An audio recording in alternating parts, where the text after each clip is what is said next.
आज हम बहुत ही इम्पोर्टेंट टॉपिक पढ़ने जा रहे हैं एमडीकेट के हवाले से। ये सारी चीज़ें जो है टर्मिनोलॉजी है और डेफिनेशन से बहुत ही इजी मैंने लिख दिया आपके लिए। और जिसने भी सब्सक्राइब नहीं किया वो सब्सक्राइब कर दीजिए।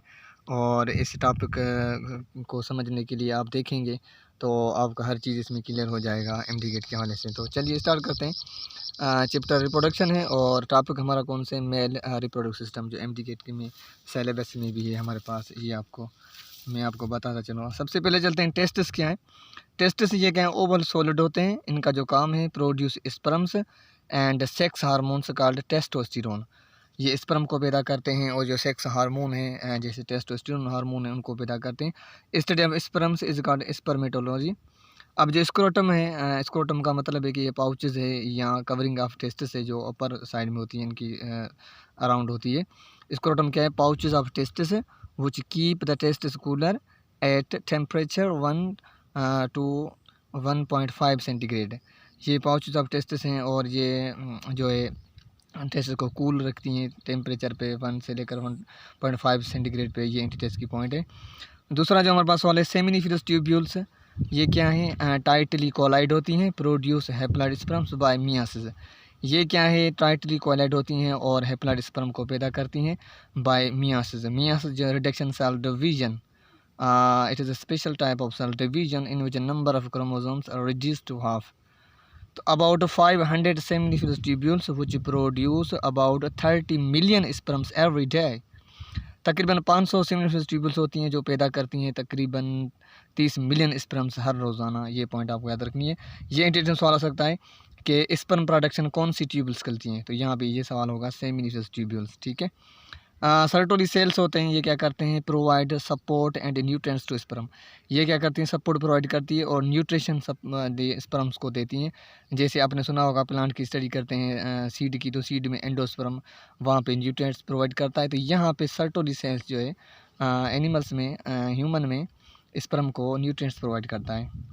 एपिडिडाइमस थिन ट्यूब होता है, maturation and storage of sperms about 6 metres long sperms become motile here. ये थिन ट्यूब होते हैं, यहाँ पे स्पर्म मेच्योर होता है और स्टोर भी होता है। स्टोर स्पर्म कितना होता है, तकरीबन 6 मीटर्स लॉन्ग होता है जो स्पर्म होता है, उसकी लेंथ होती है, लेकिन कोलाइड होता है। स्पर्म्स बिकम मोटाइल, यहाँ पे स्पर्म लोकोमोट करता है। ठीक है। ये इंटीडेंस वाला सकता है where the maturation of sperms, तो एपिडिडाइमस होगा। ये पॉइंट आपको क्लियर रखनी है। Vasa deferentia conduct and storage sperm. ये कंडक्ट भी करता है और स्पर्म को स्टोर भी करता है। जब एपिडिडाइमस लीव करती है एक ट्यूब को तो यहाँ पे जो है कंडक्ट करता है और स्टोर स्पर्म करता है।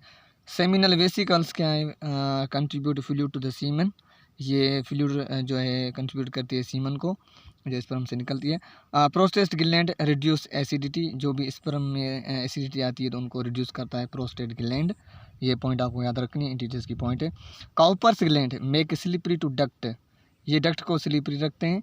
Bulbo urethral gland contribute fluid to the semen. ये आपको याद रखना है कि जो बल्ब्यू यूरेथ्रल ग्लैंड है वो भी कंट्रीब्यूट करता है जो है फ्लूइड सेमन को। यूरेथ्रा का क्या काम है, conduct sperm and urine, sperm को कंडक्ट करना और यूरिन को। इनको हम यूरिनोजेनिटल डक्ट भी बोलते हैं क्योंकि यहाँ से यूरिन भी पास होता है और स्पर्म भी पास होता है, इसलिए यूरिनोजेनिटल डक्ट। ठीक है। पेनस और स्क्रोटम एक्सनल जेनिटल इनको हम बोलते हैं। आपको पाथ याद रखना है, टेस्टिस से लेकर यहाँ पे यूरेथ्रा तक स्पर्म का जो पाथ है कैसे कहाँ से जाएगा। टेस्टिस में स्पर्म प्रोड्यूस होता है, वहाँ पे सेमिनिफरस ट्यूब्यूल्स होती हैं वो पैदा करती हैं। यहाँ पे एपिडिडाइमस में स्पर्म स्टोर होता है, फिर इस एपिडिडाइमस में से वैसा डिफरेंशिएट जाता है स्पर्म, फिर यूरेथ्रा कंडक्ट करेगा स्पर्म। ठीक है। तो यहाँ पे ये मैं डायग्राम आपको थोड़ी समझा रहा हूँ।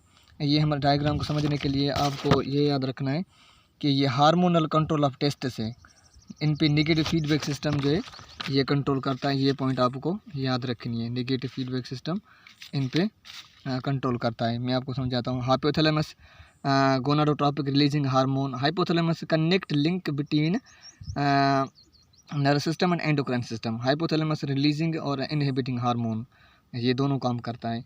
यहाँ पे हाइपोथैलेमस क्या करेगा, गोनाडोट्रोपिक रिलीजिंग हार्मोन रिलीज करेगा, पिट्यूटरी ग्लैंड में जाएगा। पिट्यूटरी ग्लैंड क्या है, pituitary gland is the master gland because it controls another gland of the body, that's why the master gland of the body. तो यहाँ पे pituitary gland secret करेगा, दो हार्मोन हैं कंट्रोल हार्मोन्स को बोलेंगे LHA और FSH है। LH ल्यूटिनाइजिंग हार्मोन है और FSH फॉलिकल स्टिमुलेटिंग हार्मोन है। अब पिट्यूटरी ग्लैंड सीक्रेट करेगा FSH को। FSH क्या करेगा, स्टिमुलेट करेगा टेस्टिस को।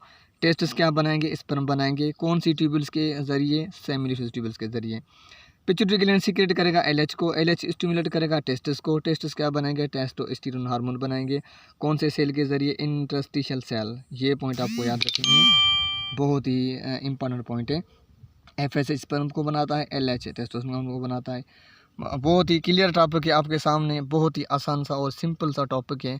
आप इनको अपने बुक पे नोट कर लीजिए। इंशाल्लाह ये जब आप लेक्चर सुनेंगे तो आपको बुक से पढ़ने की ज़रूरत ही नहीं है।